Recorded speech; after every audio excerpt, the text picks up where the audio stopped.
From Lee's Ferry at the head of the Grand Canyon, the Colorado River carries you 280 spectacular miles to Pierce Ferry in Lake Mead.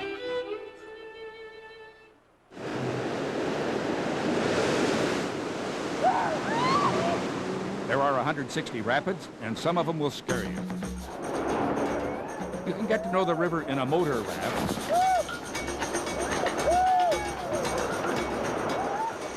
a rowing raft,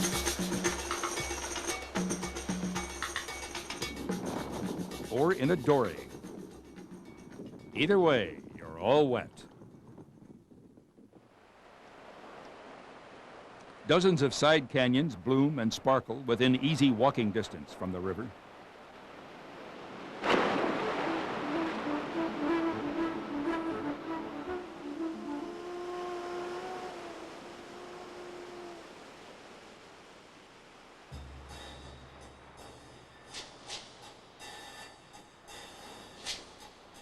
And around every bend, massive rock walls reveal a river cutting back into time, hundreds of millions of years.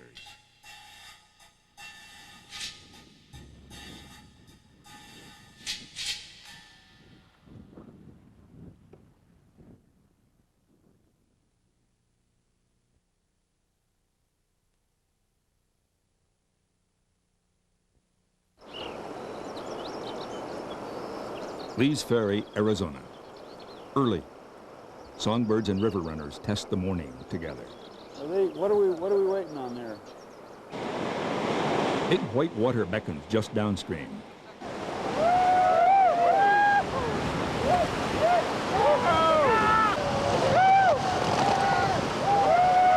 The big ride's up here is on what we call the horn.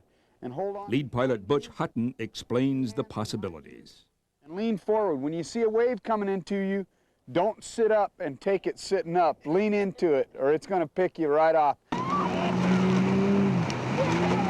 If you're going to fall off the boat, this will be pretty much where you'll fall off the boat from. The next spot to ride is what we call the bathtub. It's up in the very front of the boat. It's called the bathtub for a very good reason. Everything's okay to hang on to, but try not to wrap your hand in anything. That way, if you get separated from the boat, you don't get separated with a spiral fracture, okay? 3 buckles and white knuckles. 3 buckles on your life jacket, white knuckles to hang on. If you do end up in the water, just kind of point your feet downstream and wait for your rescue and enjoy the ride.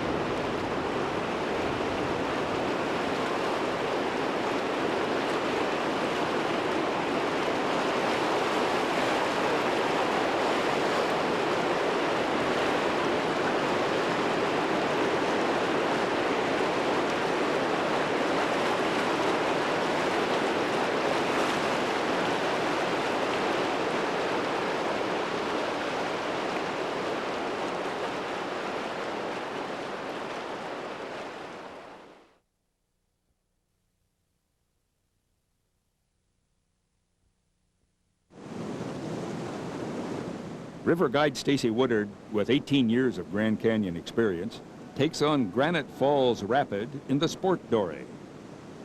We call it the egg beater rapid because you're going down and it's just like boom, boom, boom, boom, boom.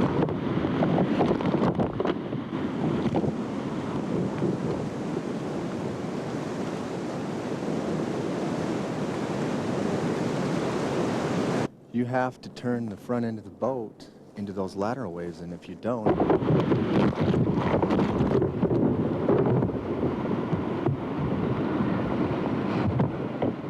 that's what happened to me. I almost got around and I just didn't quite make it. But I'm getting there. I'm gonna have this master. By the end of this trip, I'm gonna have this master.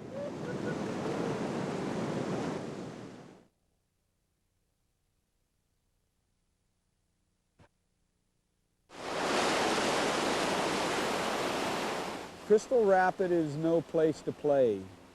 People have died here at Crystal, so it's no place to mess around. At Crystal Rapid, mile 98, boatmen gather on the shore to study the river and plan their moves. If you're over there, you're okay, but if you get too far into the middle and get in this hole, you're in trouble. There's a wall on the left, a big hole in the middle, and a huge rock bar on the right. Oh, you got to be over on that. You can't be too far into the hole in front of him. You're going to go upside down. That's all there is to it. Crystal is not a place where you want to be swimming. There is a lot of potential for a lot of danger, and you can get hurt there.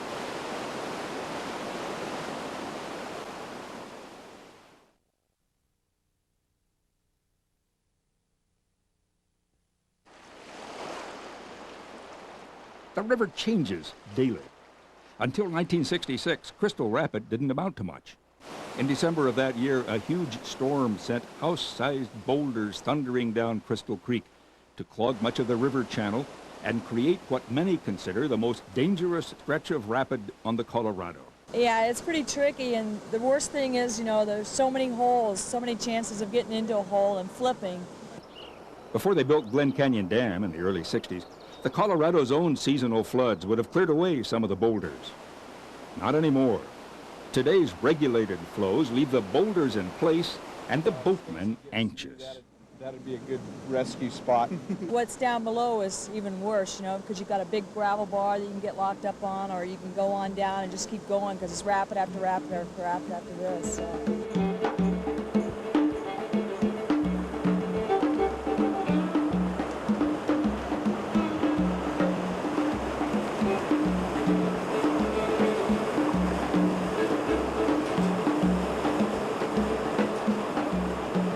Not a good place to swim.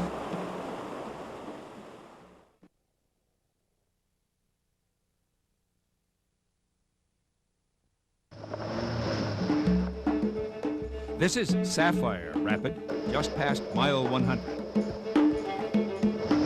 Mike Riaz guides the motorized pontoon boat called a Snout.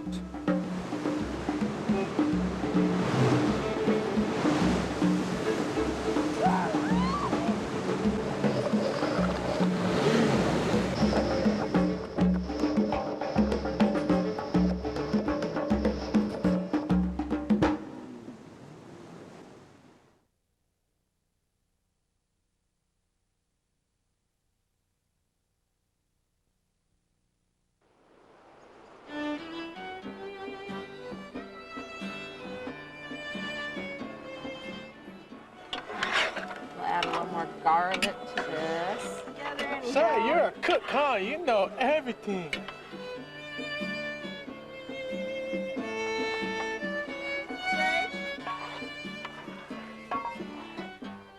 Morning at mile 134. Sunshine, sore muscles, sand in your sleeping bag, a huge breakfast, awful coffee, easy banter and laughter, and the prospect of another magnificent day on the river.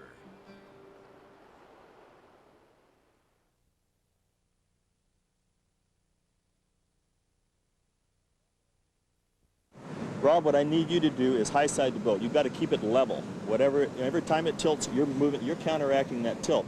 So when we Andrei Potocnik, veteran boatman, geologist, and river guide, explains the art of keeping the small sport dory right side up in upset rapid. So when we go into a wave and start climbing up that wave, I want you moving toward that wave. You don't have to jump around in the boat. You just have to shift your weight in that direction to stabilize the boat and keep it level as we go through there.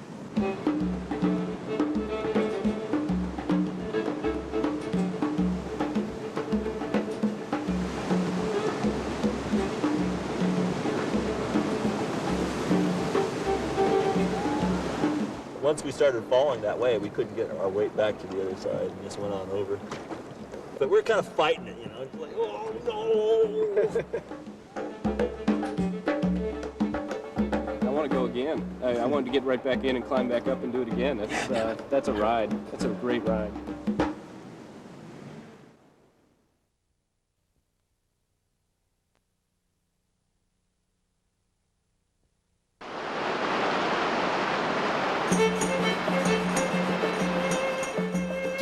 There are couples in the canyon for whom the river takes the place of material possessions.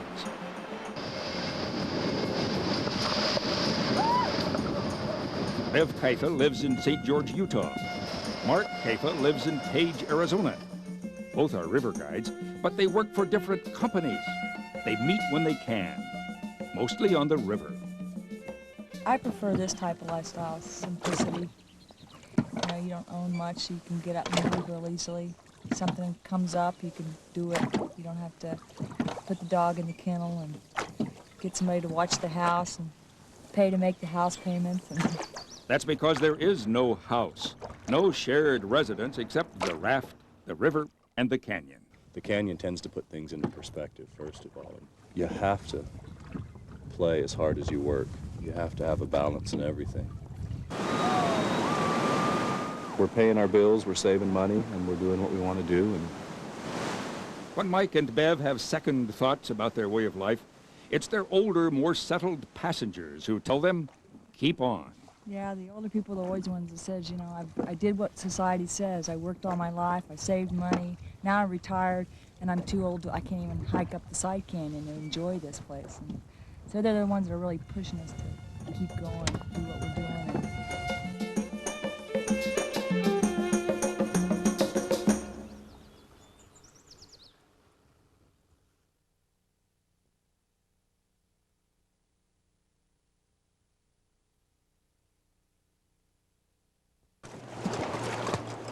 Lou Vidic of Helena, Montana, waited years for his permit to make a private raft trip through Grand Canyon.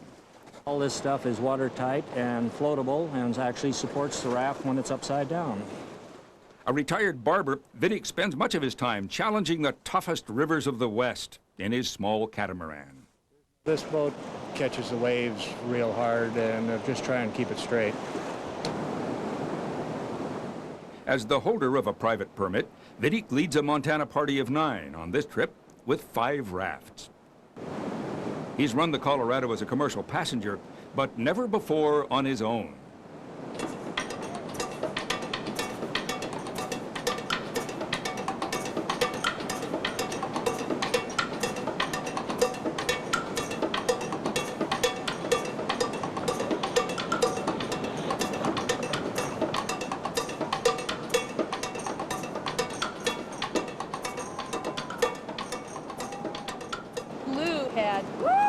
Run of the day. Everybody who watched said he had the best run. He was dancing through in the cataract. Everything went a lot better than I anticipated and just rode right through her, real sweet and easy.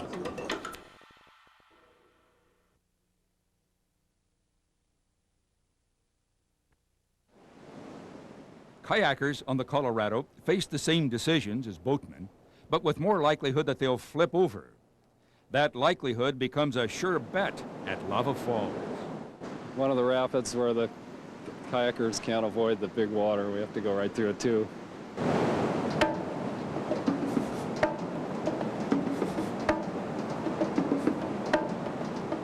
It's a lot smaller and more maneuverable. It's probably easier to flip, but then it's easy to roll back up too.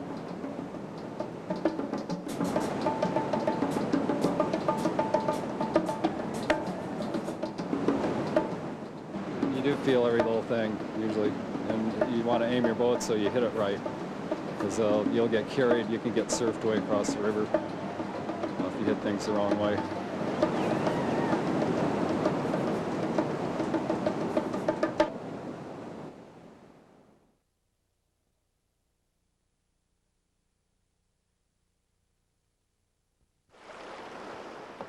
It's probably the biggest day of the trip, I think, for nervous intensity and anticipation of future terror. Velma McMeekin prepares her boat for running Lava Falls.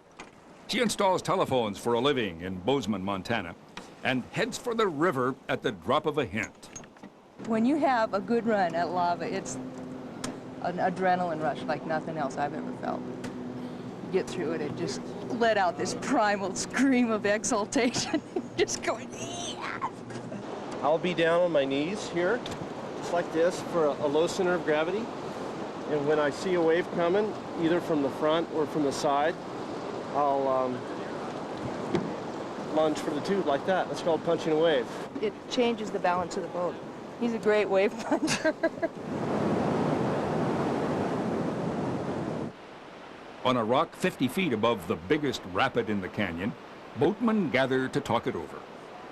Yeah. Right down there, doesn't show much of a wave here, but it's a big enough wave you can't see over it.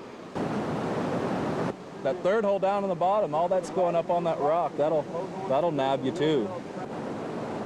I'm real tense and excited, and even though I've done this before, I'm going well. Okay, I need to have the confidence that I have done it, but not be overconfident that it's going to be easy or anything. Boy, that marker wave looks big from here.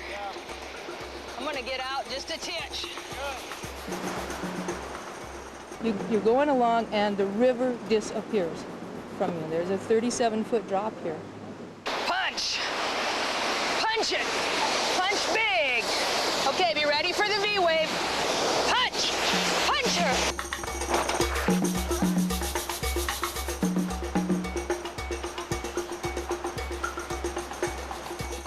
Yes, indeed! Oh, when I watch this surf here.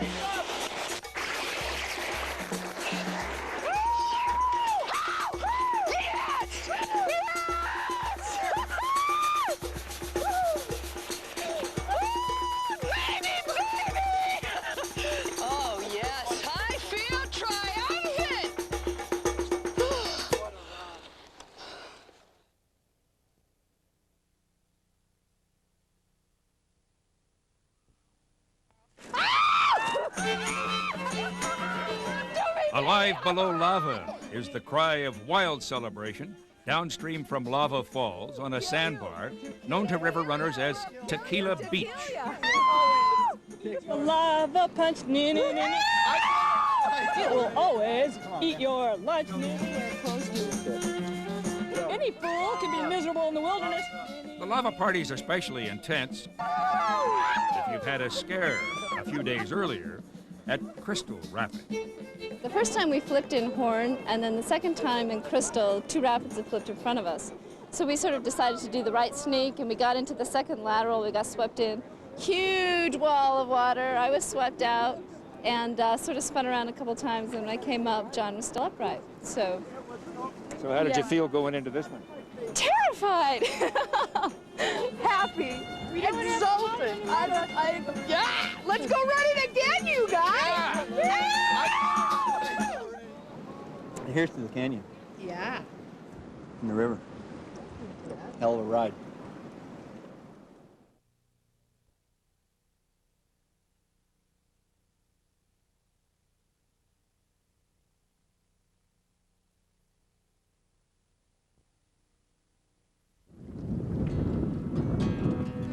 I can hear the wind whistling down the canyon. See the fire throw sparks into the night. For now, all I feel is loving as I lay. Grand Canyon boatmen and river guides will tell you that no one who runs the river leaves here unchanged. But it's kind of hard not to get into the place, I think. I mean, to spend 8 days down here with a group of people, it's really kind of hard not to come away affected somehow. We've got love. In the Tibetan Book of the Dead, Carl Jung talks about being able to peel back the layers of human consciousness. Personally, that's the way I see myself down here. I keep sort of revealing more and more about myself the longer I'm here. There's always one person, you know, who is off in the rocks by himself, staring at a wall, you know, or just somebody off somewhere looking at a rapid. And those are the people that you kind of, you know, they're taking a little piece home with them. You know, and it meant more to them than just a vacation.